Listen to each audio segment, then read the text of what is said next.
gloria a Dios, enseñanzas que fueron para aquellos judíos en aquel tiempo y que quedaron escritas también para nuestra enseñanza en este tiempo, gloria a Dios. Y por cierto, nos han estado dando importantes mensajes espirituales, gloria a Dios. Y allí en el Evangelio de San Mateo capítulo 11, abran su Biblia en el versículo 20 al 24, vamos a leer este contexto. Aleluya. Gloria a Dios.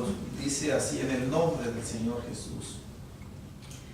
Entonces comenzó a reconvenir a las ciudades en las cuales había hecho muchos de sus milagros, porque no se habían arrepentido, diciendo: ay de ti, Corazín, ay de ti, Betsaida, porque si en Tiro y en Sidón se hubieran hecho los milagros que han sido hechos en vosotras, tiempo a que se hubieran arrepentido en silicio y en ceniza. Por tanto, os digo que en el día del juicio será más tolerable el castigo para Tiro y para Sidón que para vosotras. Y tú, Capernaum, que eres levantada hasta el cielo, hasta el Hades serás abatida, porque si en Sodoma se hubieran hecho los milagros que han sido hechos en ti, habría permanecido hasta el día de hoy. Por tanto, os digo que en el día del juicio será más tolerable el castigo para la tierra de Sodoma que para ti. Amén, hermanos. Siéntense, gloria a Dios. Y tratemos de ubicarnos en lo que este contexto les anunció a aquellas ciudades. En la aclaración, hermanos, de que al mencionar aquí la palabra ciudades, que tenemos ahí en el versículo 20 y que han quedado descritas en los versículos 21, 22 y 23, pues se refiere obviamente a los habitantes de esas ciudades, aquellas personas que residían en aquel entonces en ellas. Gloria a Dios. Con esto, mis hermanos, aunque de una manera exagerada, en la gramática española es una figura gramatical que expresa una exageración, que quiere decir un sentido hiperbólico. Cuando dice que las ciudades aquellas no se habían arrepentido, debemos nosotros entender de que no se está refiriendo al 100% de aquellas personas. Hubo personas que se arrepintieron y que se volvieron a Dios en aquellas ciudades, indudablemente, pero fue muy mínimo el número de ellas. La gran mayoría de los habitantes mostró rechazo a la palabra de Dios. Antes de entrar en el fondo de este contexto, es importante que nosotros no perdamos de vista, hermanos, en nuestro tiempo, porque este contexto puede servirles de base a aquellos que en un momento dado quieran tomar de una manera equivocada lo que es la sana doctrina de la palabra de Dios. Nosotros sabemos que Dios dejó su santa palabra, el Viejo Testamento y el Nuevo Testamento, como el único medio para que el ser humano despierte a la vida espiritual. Dicho de otras palabras, para que se arrepienta. ¿Ah? Es el mensaje del Evangelio lo que va a cambiar las vidas de las personas. Y si el Evangelio, y si la palabra de Dios no opera ese cambio, esa liberación, esa sanidad espiritual de las almas, ninguna otra cosa lo va a lograr. ¿No? Bien. Pero aquí vemos que el Señor Jesús dice que aquellas ciudades no se arrepintieron a pesar de haber sido testigos presenciales de muchos de los milagros que Él realizó. Quiere decir esto que todos los milagros que Él realizó no fueron solamente en estas ciudades. El Señor se desplazó en otras ciudades de Israel. Ahí tenemos la capital, Jerusalén, Belén, etcétera, Nazaret. Bien, pero debemos nosotros, y es mi responsabilidad, aclarar lo siguiente: que si bien es cierto que el Señor dejó como regla única su santa palabra para que la humanidad pueda cambiar de las tinieblas a la luz y de la potestad de Satanás a Dios, en el caso del Señor Jesucristo, aquí esta regla se rompe. ¿Sí? En el caso del Señor Jesucristo, los milagros presenciados por las personas que fueron tan afortunadas de haberlos presenciado, crean una responsabilidad tan grande como el haber escuchado el mensaje. Aquí indudablemente está implícito que el Señor Jesús no llegaba a aquellas ciudades, tanto a estas que nos menciona aquí, Corazín, Betsaida y Capernaum, no llegaba así de lleno haciendo milagros, sanando los ciegos, los paralíticos, resucitando muertos, etc. No.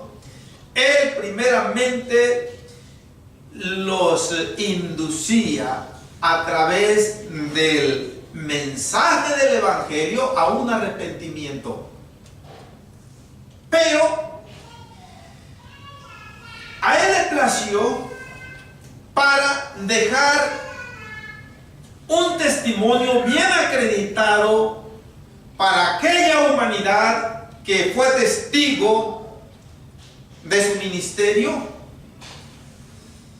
que no les quedara la menor duda de que Él era aquel Mesías, aquel ungido de Dios que ellos estaban esperando, y que si acaso las palabras que Él les decía, las palabras de vida que Él les hablaba, si acaso daban lugar a dudas sinceras en algunos de sus oyentes, con los milagros que Él llevaba a cabo, quedaban completamente sin justificación ya, quedaban completamente sin excusa de no creer en el Señor Jesucristo.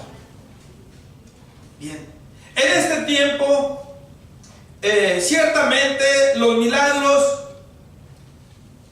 son de mucha importancia, pero los milagros en este tiempo vienen a servir para confirmar la fe de los creyentes. Los milagros, el Señor Jesús no los dejó como medio de conversión para las almas. Sí. Por eso es que en Marcos 16, voy a leer textualmente el versículo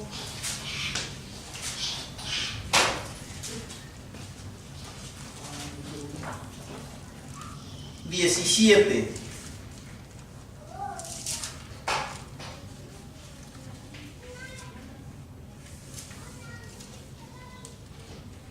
Dice,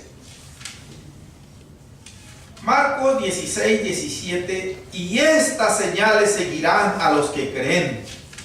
En mi nombre echarán fuera demonios, hablarán nuevas lenguas, tomarán en las manos serpientes, y si bebieren cosa mortífera, no les hará daño. Sobre los enfermos pondrán sus manos y sanarán. Bien. Estos milagros iban a seguir y siguen a los discípulos verdaderos del Señor Jesucristo. Bien, pero los discípulos verdaderos del Señor Jesucristo, primeramente, al menos así debe de ser, mis hermanos. Vamos volviendo a Mateo 11, mientras añado una breve explicación a esto. Un discípulo del Señor Jesucristo va a ser normal, hermanos.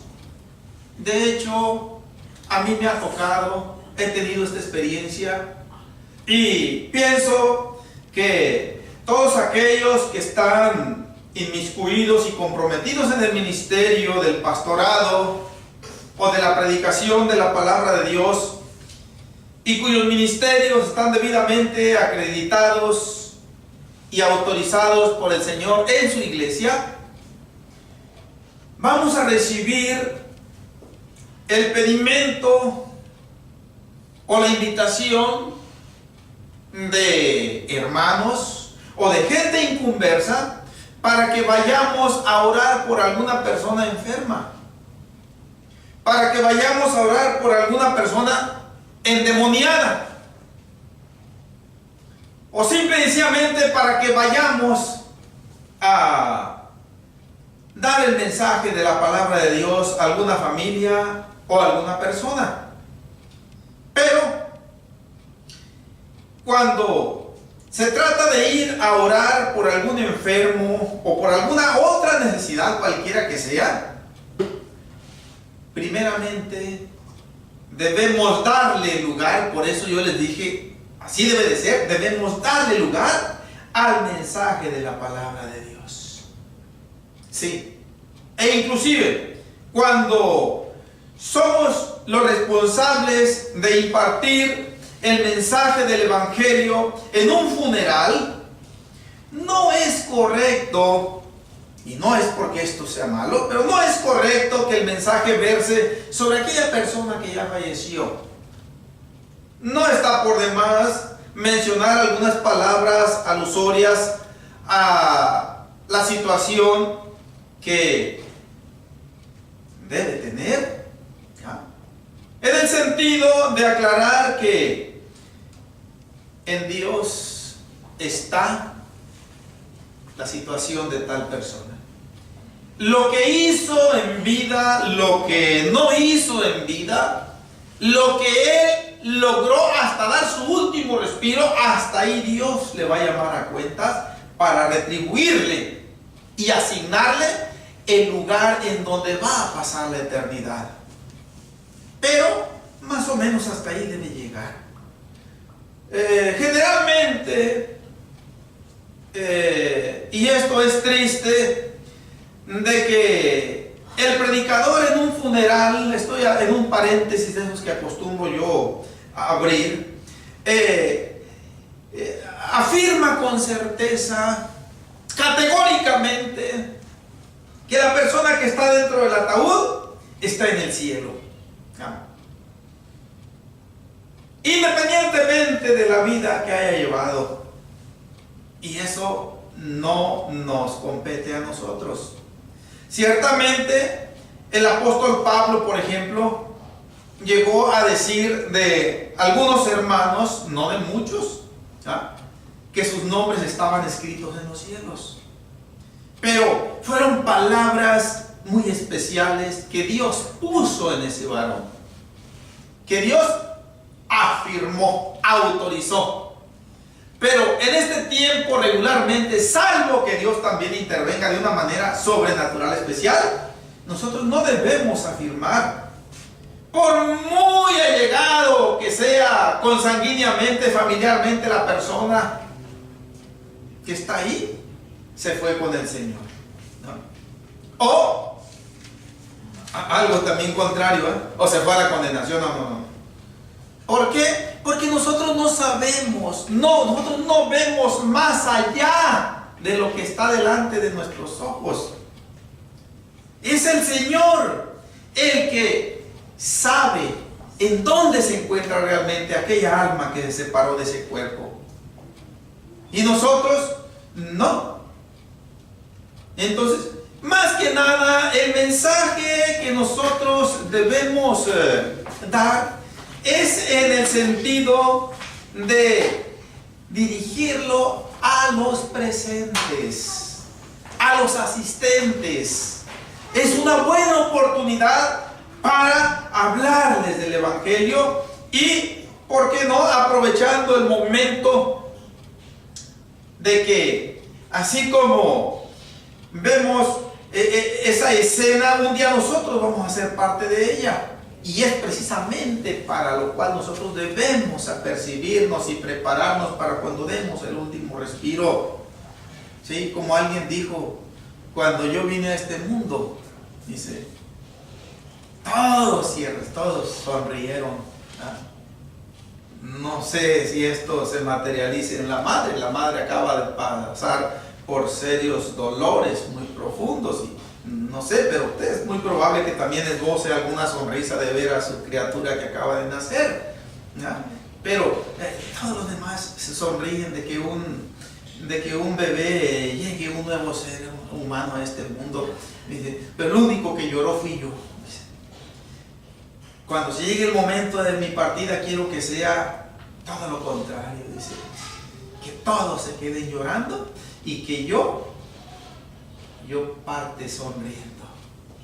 Es una manera de decir que parte con el Señor Jesús, que parte hacia el cielo, gloria a Dios. Bien, cerramos, hermanos, el paréntesis. Les dije que regresáramos a Mateo 11, debemos estar ahí ya otra vez. Bien, entonces aquí, si alguien llega a decirnos, mira, el Señor Jesús recriminó a aquellas ciudades que no se arrepintieron al ver sus milagros. Entonces, ¿tú por qué dices que no es lícito que las personas se puedan convertir? Por los milagros que se realizan. ¿Sí? Este fue un caso único, especial en el Señor Jesucristo, pero no se delega al resto de la iglesia. Sí, las señales y los milagros sí son ciertos de parte de Dios, pero no son el medio potencial que Dios dejó para conversión a las almas. Acordémonos que aquel rico le decía a Abraham, permite que Lázaro resucite. No dice así textualmente, pero está implícito eso, que reviva, que resucite y que vaya allá a la tierra y le diga a mis 5 hermanos que se arrepientan, porque aquí está el infierno esperándolos si no se arrepienten. Van a ver a Lázaro que murió, resucitó, y ese milagro los va a convertir a Dios. Y Abraham le dijo, a Moisés y a los profetas tienen, óiganlos. No, padre Abraham, le siguió replicando a aquel rico, pero si alguien dice, va de aquí de entre los muertos, sí se van a arrepentir. Y Abraham le dice contundentemente, si no oyen a Moisés y a los profetas, tampoco se van a persuadir, aunque alguno se levante de los muertos. Y yo no puedo ver un milagro más grande, mis hermanos, milagros portentosos de lo que el Señor Jesucristo realizó, pero otro más grande que resucitar a un muerto, no alcanzo yo a verlo. Bien, y si ese milagro el Señor dijo que no era decisivo para la conversión de las almas, que solamente Moisés y los profetas, una manera alegórica de decir, solamente mi santa palabra que les estoy dejando va a poder convertirlos, va a poder despertar fe. en los corazones y va a poder encaminarlos al cielo. Entonces, esto debemos tenerlo nosotros presentes porque puede, si es que no hemos tenido esa experiencia, que alguien nos diga, bueno, por los milagros también. Y podemos empezar a rascarnos la cabeza y decirles, no me había dado cuenta de esto. ¿Bien? Pues ya sabemos que esto fue exclusivo del Señor Jesucristo. Sí. Bien, ahora sí, hecha esa aclaración, hermanos, vamos entrando en el fondo de la enseñanza hasta donde el tiempo nos lo permita, gloria a Dios. Amén. Bien, cada milagro que el Señor realizó en aquellas ciudades echaba encima de sus testigos oculares la responsabilidad de volverse a Dios. ¿Por qué? Porque era algo sobrenatural. No nos menciona, no nos especifica detalladamente qué clase de milagros el Señor realizó ahí. Pero por las Escrituras nosotros vamos a ver algunos de ellos. Vamos a ver también, como solemos hacerlo, por qué el Señor eligió a estas ciudades, tanto las de Israel como las ciudades gentiles o paganas, que vienen siendo Tiro, Sidón. Ya que Sodoma, aunque vivió una vida pagana, una vida impía, pero fue una ciudad de Israel. En el tiempo antiguo fue una ciudad de Israel, aunque en aquel entonces todavía no era Israel. Todavía no estaba formado así geográficamente la nación de Israel, pero estaba dentro de los contornos de lo que hoy viene siendo Israel, Sodoma y Gomorra, lo que hoy viene siendo el Mar Muerto. Bien, cuando el apóstol Juan iba a concluir su evangelio, el cuarto evangelio de la Biblia, dijo unas palabras que a mí me quedaron muy presentes y voy a leerlas textualmente, mis hermanos, en el capítulo 21 de San Juan.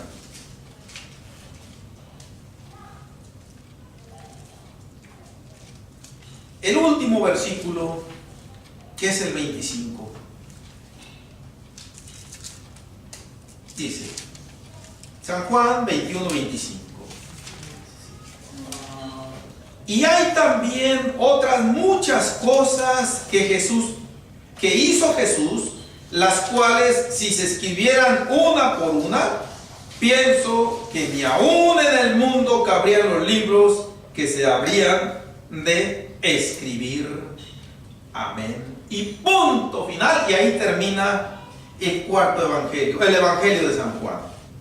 Bien. ¿Por qué hice alusión yo a esta cita bíblica? Hermanos, porque la primera ciudad que el Señor Jesucristo menciona, prácticamente no sabemos nada de ella. Corazín. ¿Sí? Sabemos que fue una ciudad de la región de Galilea, una ciudad que estaba situada en la parte norte del mar de Galilea. Fue una ciudad pesquera, pero no sabemos prácticamente nada de ella. Aquí en la palabra de Dios solamente Mateo la menciona, y Lucas en el pasaje paralelo también, en donde el Señor Jesús hace este reproche a aquellas ciudades, Lucas también menciona lo mismo. Entonces, cabe la aplicación de lo que Juan nos dice, que hay muchas cosas que Jesús hizo y que no quedaron escritas. Dice, porque si se escribieran, no cabrían en el mundo los libros que habrían de escribirse para describir tantas cosas que hizo el Señor. Y dentro de esas cosas que no quedaron escritas están, hermanos, esos milagros de Corazín. No tenemos nosotros registro ninguno en la palabra de Dios. Y bueno, pues el Señor Jesús quiso que no quedaran registrados esos milagros, pero Él aquí menciona que en esa ciudad hizo muchos milagros. Obviamente que si no se mencionan los milagros, tampoco se menciona la naturaleza de ellos. Pero indudablemente que el Señor Jesús una y otra vez ahí le devolvió la vista a más de un ciego, sanó a más de un paralítico, libertó a endemoniados el Señor. Es probable que haya resucitado algún muerto ahí, pero no quedó registrado en su palabra esa parte de su ministerio. Pero nosotros damos por un hecho de que allí anduvo el Señor Jesucristo, anunciando las buenas nuevas de salvación, invitando a las almas a venir a Él y confirmando lo que Él les decía con poderosos milagros. Pero la gente mostró una dureza fría, calculadora de corazón, un rechazo manifiesto. Y esto el Señor nos está diciendo que es trágico. Es una tragedia tan grande que no hay otra por la consecuencia que ocasiona esto. Bien, pero si de Corazín, hermanos, no tenemos nosotros registro de lo que el Señor Jesús habló e hizo ahí, de la segunda ciudad que nos está mencionando, sí tenemos más datos, más información de ella, que es la ciudad de Betsaida. Ahora, vamos nosotros a tratar de ubicarnos en aquel tiempo y de cómo el Señor Jesús dejó testimonio crucial para las almas que vivieron allá, para las almas que lo vieron, para las almas que lo escucharon. Les dejó testimonio de responsabilidad, de conversión, de arrepentimiento. Es el objetivo del mensaje del Evangelio, que la persona se arrepienta. Pero vemos aquí una gran mayoría de pobladores de ciudades en aquel tiempo que no se arrepintieron. Y esto, hermanos, antes de seguir para adelante, pues debe lanzarnos un mensaje preventivo a nosotros para que no caigamos nunca en el desaliento, en el desánimo de decir, por ejemplo, en el caso concreto de esta ciudad de Vacaville, California, que no es muy chica, tampoco es una ciudad muy grande en comparación con otras, pero que de alguna manera ha quedado testimonio del mensaje del Evangelio. Está quedando testimonio del mensaje del Evangelio. Hablado y no hablado, por escrito también, ha quedado testimonio. Y yo no me estoy refiriendo exclusivamente a nosotros, no. Ha habido otras iglesias que también, independientemente de su vida, de su condición de vida que lleven ante el Señor, las demás iglesias, las demás congregaciones, pero también han esparcido el mensaje del Evangelio. A mí en lo personal me ha tocado recibir folletos inclusive en mi correo de iglesias así. Y digo con todo respeto, independientemente de la doctrina que profesen, independientemente de la condición de vida espiritual que lleven esos miembros de esas iglesias, pero el mensaje del Evangelio se ha dado, en mayor o menor escala, pero se ha dado. Y yo pudiera decirlo, la mayoría de las personas, si es que no todas, las que vivimos en esta ciudad de Vacaville, tenemos conocimiento del Evangelio. Sí. Y esto queda confirmado cuando, en la mayoría de las ocasiones, las personas nos dicen, las que no nos dicen, yo también soy cristiano, yo también soy cristiana, yo también voy a una iglesia, o yo también sé de eso. Todo el mundo aparentemente es cristiano. Aparentemente todo el mundo sabe la palabra de Dios. Bien, eso de alguna manera es el reflejo de la predicación del Evangelio. Y como el apóstol Pablo dijo, sea por envidia o sea por contienda, lo importante es que Cristo sea predicado. Sí, eso es punto y aparte de la responsabilidad de vida que lleve aquel que lleve el mensaje.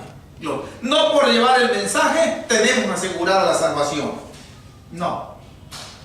Tenemos la responsabilidad de dar un testimonio que honre al Señor Jesús. Entonces, mis hermanos, si aquellas ciudades de Corazín, de Betsaida y de Capernaum, que vieron, vamos a decirlo así, por ejemplo, Capernaum, que es donde el Señor Jesús tenía su residencia después de haber dejado Nazaret, en la etapa de la niñez, se fue a vivir a Capernaum. Ya veremos esto en su oportunidad. Cotidianamente miraban al Señor caminar,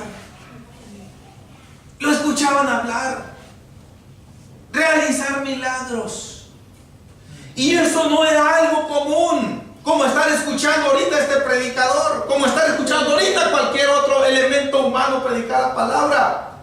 El haber visto al Señor Jesucristo, el haberlo escuchado hablar, eran momentos únicos y especiales que dejaban huella de alguna manera, pero dejaban una huella imborrable en las vidas que atestiguaban aquello. Digo esto, que escuchaban y que veían al Señor Jesucristo, máxime cuando lo miraban realizar algún milagro. Su voz no era una voz que nada más salía por el aire, no, era una voz que al llegar al oído dejaba huella. Sí, como su santa palabra. No es como leer un libro cualquiera. No, leer la palabra de Dios deja algo en el ser humano, independientemente de la reacción que adopte ante lo que dice la palabra de Dios. Queda una huella imborrable allí. Pues era lo mismo en el Señor Jesucristo, y puedo decirlo aún más porque allí estaba Él todavía, gloria a Dios. Bien, Corazín, vamos a decir que no tenemos grande relato de Él, excepto lo que vemos aquí nada más. Sabemos que fue una ciudad judía de la región de Galilea, y que el Señor Jesús realizó muchos milagros ahí, pero no tenemos más información. Y por lo tanto no vamos a tratar de ir más allá, porque nos estaríamos metiendo en cuestiones de suposiciones, de que probablemente, de que quizás, pero no es correcto hacer eso. Vamos a la que sí nos relata más la palabra de Dios, que es Betsaida. San Juan, capítulo 1.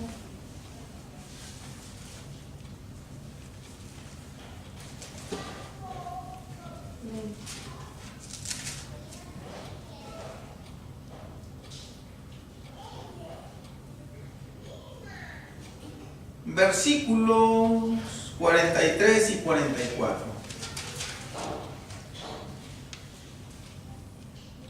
Dice así: el siguiente día quiso Jesús ir a Galilea, y halló a Felipe y le dijo: sígueme. Y Felipe era de Betsaida, la ciudad de Andrés y Pedro. Betsaida era una ciudad de Galilea. Betsaida fue la cuna de los apóstoles Andrés y Pedro, aunque nosotros solemos decir a la inversa, Pedro y Andrés. ¿Bien? Pero da la misma. Lo que nos está diciendo aquí es que ahí nacieron Andrés y Pedro.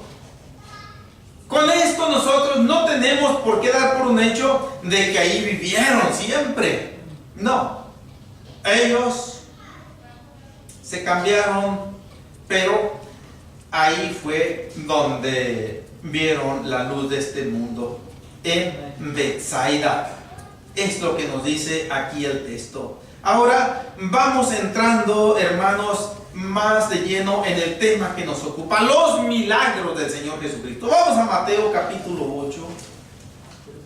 Nos va a resultar familiar este pasaje bíblico porque ya lo vimos en predicaciones pasadas, pero que vamos a verlo con otro énfasis.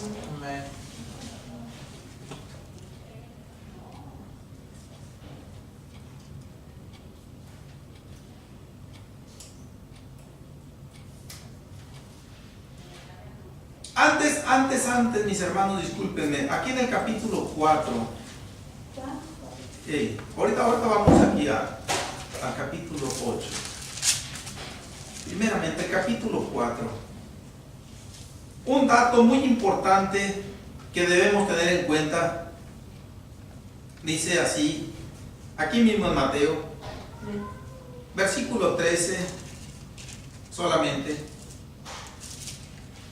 Y dejando a Nazaret, bueno, desde el 12 para que esté más completo. Dice, cuando Jesús oyó que Juan estaba preso, volvió a Galilea. Y dejando a Nazaret, vino y habitó en Capernaum, ciudad marítima en la región de Zabulón y de Neftalí.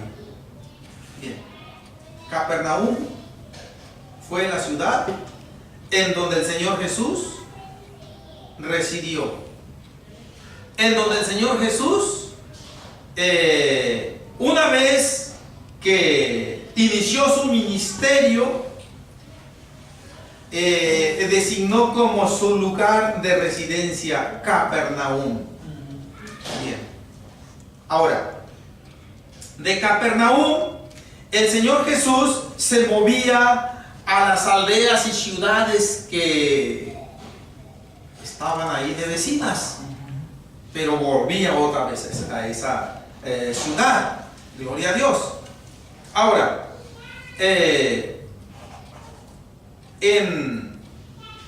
ahora sí vamos a Mateo capítulo 8, versículo 14 en adelante. Dice, vino Jesús a casa de Pedro y vio a la suegra de éste postrada en cama con fiebre. Y tocó su mano y la fiebre le dejó, y ella se levantó y les servía. Uno de los milagros. Dice, vino a casa de Pedro. Acordémonos que Pedro, Andrés eran de Betsaida. Entonces, este pasaje no nos dice en dónde estaba ubicada la casa de Pedro. Por lo cual, solamente vamos a dar la presunción lícita de que fue allí en Betsaida, en donde estaba Pedro y su suegra estaba enferma. Su suegra obviamente o estaba de visita ahí con Pedro y con su esposa, o vivía con ellos, una de dos. Pero sea una cosa o la otra, esto no tiene trascendencia, hermanos. A donde yo quiero es ir al énfasis de que el Señor Jesús, nada más con tocar la mano de la suegra de Pedro, aquella alta temperatura se vino a su nivel normal, que son 36 grados y medio en la escala centígrados aproximadamente. Y este dato, yo casualmente me enteré de él. Tal vez usted ahorita va teniendo este conocimiento también novedoso. La temperatura normal del cuerpo son 36 grados centígrados. Por eso es que nuestro cuerpo normalmente está calientito, está tibio. Bueno, a veces se pone frío por cuestiones irregulares, pero en condiciones normales nuestro cuerpo está calientito. Son 36 grados. Cuando la temperatura sube para arriba, es cuando empieza a sentirse lo que nosotros llamamos la fiebre o la calentura. Bien. Entonces, por eso los que conocen las escalas de los termómetros, ya hay termómetros digitales en donde se ven los numeritos nada más, pero los antiguos no. Los antiguos funcionaban a base de mercurio y solamente aumentaba o disminuía un líquido rojo por dentro. Y en una ocasión un médico me dijo, mira, estas rayitas quieren decir la numeración. Y fue de la manera que yo me enteré. ¿Por qué? Porque mi hijo Daniel, cuando estaba muy chiquito, padeció mucho de altas temperaturas. Y nosotros teníamos, yo y mi esposa teníamos que estarle chequeando la temperatura prácticamente día y noche. Porque era peligroso que se le subiera de más. Ya cuando se acerca a los 40 grados, hermanos, ya hay peligro de las convulsiones, es algo peligroso. Entonces, todo esto nos sirvió a nosotros mucho bien. La suegra de Pedro no sabemos hasta dónde le había subido el termómetro, pero esa temperatura alta se vino a su estado normal. Nada más cuando el Señor Jesús le tomó la mano.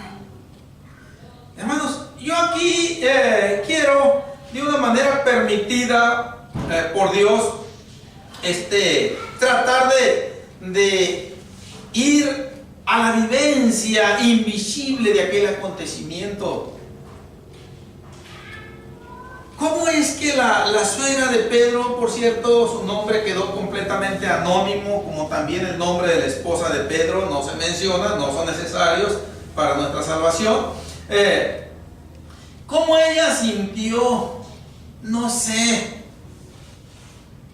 un escalofrío, sintió una especie de estremecimiento, pero sintió algo que nunca había sentido cuando el Señor Jesús tocó su mano?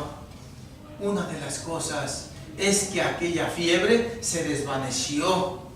Y qué diferente el comportamiento de una persona con fiebre a una persona sana. ¿Sí?